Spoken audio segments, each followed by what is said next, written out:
Bree here. Welcome to Family Living, and today I decided to take an opportunity to take everybody through the space that we use to homeschool our kids.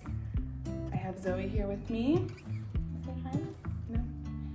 Okay, so I know with everything that's going on, a lot of parents are possibly looking to switching over to homeschooling their children.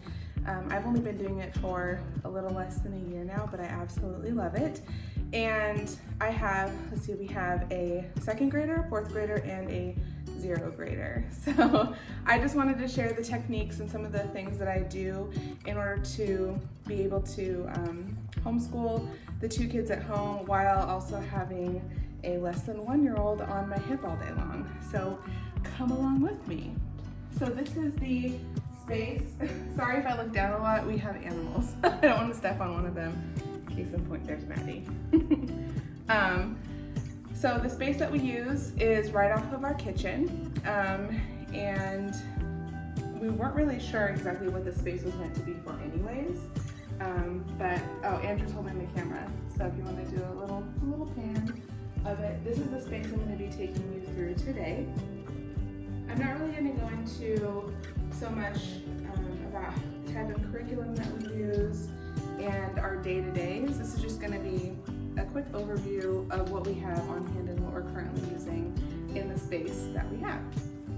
So first up, we opted for one of the traditional style school tables. I did get this off of Amazon, and the reason why I went with something like this is because you can clean it. So all of this, like my daughter was doing pastels the other day, all of this wipes right up, and there's no cracks or crevices that things will get stuck in between it. So for me, on one hand, would I like something a little bit more rustic or whatnot? Yes, but it's a lot less headache knowing that I can just come clean it and it's done. So I got this from Amazon. On the school table, we also have a little basket that has some pencils in it and a couple of pens for when I'm going through their schoolwork with them. My daughter is currently learning long division and remainders. She's struggling a little bit at this moment, so I printed off a sheet and I laminated it to help her out with all of her questions and her problems that she's working in. So as she works through each step, she will check them off as she goes. So that way she's becoming more familiar with the process of long division. Yes. Okay. So Alexis is practicing guitar. I'm gonna be honest, I'm not that consistent with it just because I don't really want to force her to do it, but she does do it. So these are her guitar chords. This was sent by my dad, and this way she can just kind of sit here and hang out with everybody while she's practicing her chords. We have any artwork that has been done throughout this school week. I do take it down and we put things up further along as we go through for the next week. We have, this is kind of fun. So anybody who's seen our egg videos, right now we're keeping track of how many eggs, we call them chickaloos, the chickaloos lay. So far, we are seeing an increase in numbers throughout the day. We've been getting a lot more 3 eggs a day off of the 4 chickens, which is cool. We have a map of the world, a world map here that we use not every day, probably not even once a month, but exposure is what I'm going for. Currently, we're just getting familiar with the continents of the world.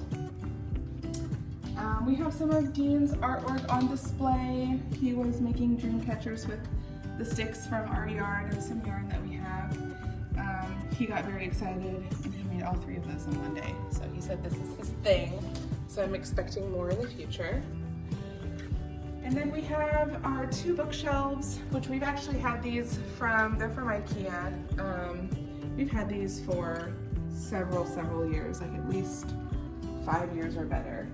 So a lot of the stuff that we have here are things that we've just relocated from other areas of our home or things that we have found at secondhand stores, Goodwill stores, saved from protein powder jugs to spaghetti jars, finding ways that we can reuse things. So, for example, this little basket here is like 50 cents from the Goodwill. Same thing with this little tin can up here. As we go through the shelves, I'll just kind of point out the things that we have. So I have my thumbtacks in the little green vase in the back. We have the blue base of some of the coloring pencils and markers. This bin has rubber bands in it. We have our crayons here. We have oil pastels down here. Then on the next shelf, we have more coloring stuff. We have beads that we use as manipulatives as well as art projects, highlighters, erasers, a stapler. Then on the next shelf down, we have some notepads that the kids use to help write out and work out math problems and language arts. And then on the next shelf down, we have a giant floor puzzle, which we just picked up from Target. I think it was only $7. So that way we can become more familiar with the United States and where the states go. We have a children's encyclopedia, children's Bible storybook, we have children's dictionary, and then over here is probably my most favorite part. We have some pictures of our families, the day Zoe was born, things like that. These are some new purchases that I received in the mail. These top 4 items are from The Good and the Beautiful. So these are some games we like to play school games on Fridays. And we have Luke and Lily's compound words. We have, I know baby, yeah, you want to see too? We have a flower, go fish game, musical multiplication. And then we also play Scrabble to help with our reading comprehension. Yeah, that's fine. Yeah, you're doing well. I have to take a little bit of a break. Make the baby happy, please don't hit me. Okay. Sorry, baby intermission. Oh, I forgot. We also picked up these little easels from Target for $4 each. So honestly, that's mostly just for me, I'm not gonna lie. I just thought that they were really cute. The kids could care less. So that was definitely an impulse purchase, but we're gonna go ahead and say that it's gonna make painting so much better. Right, honey? Yep. So back to the school stuff. We do use the library. That is something that I didn't do from at the very beginning. But books are expensive, and to be honest, you don't need to own every single book on the planet. So we use the library. Right now the kids, they each are working on one chapter book. So Dean's doing The Imagination Station, which is a Christian book, it's fiction. And then Alexis is using Escape from the Island of Aquarius, and it's the Cooper Kids, the Cooper Kids Adventure Series, Part 2, which is also a Christian book as well. So over here we have their studies and the things that they're doing. For Texas history, we're doing the Alamo. We also, from the library, we have a Who Was book. Yeah. What do you think about homeschooling? Okay, not what that's for, but it's okay.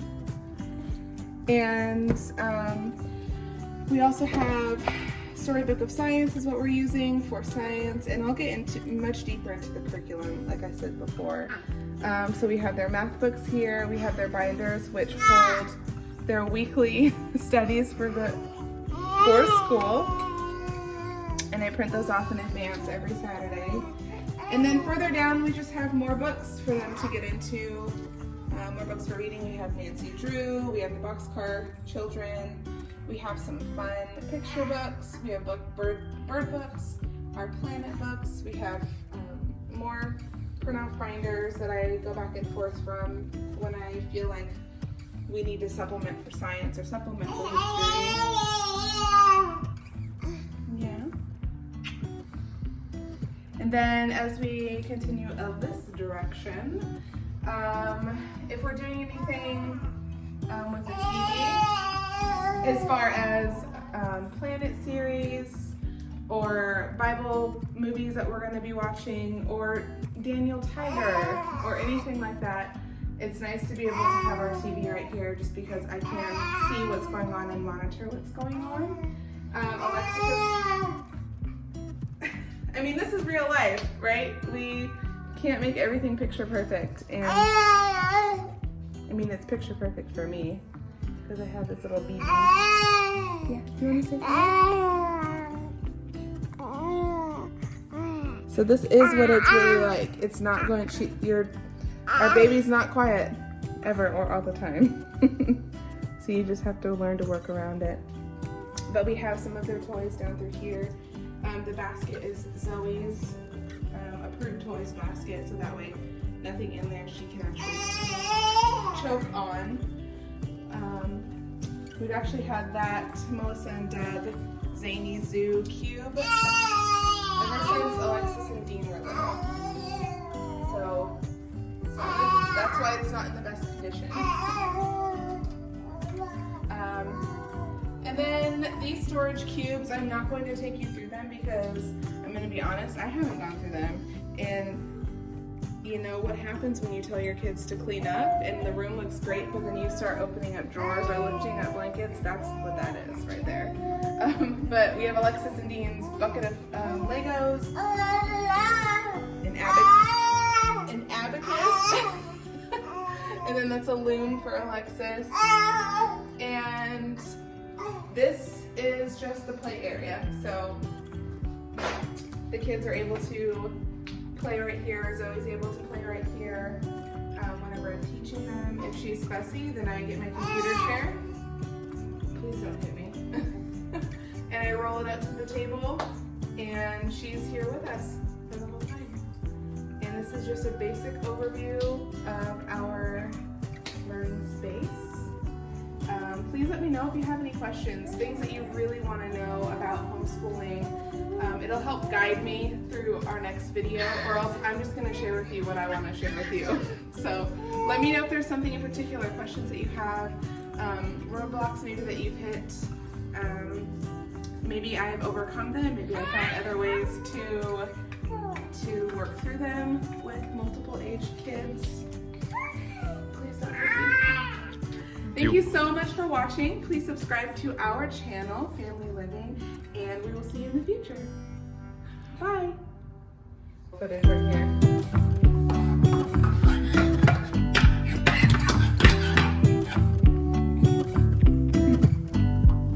Hi, honey.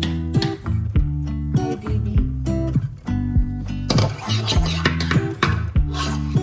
This is how we do homeschool. Baby's on the table.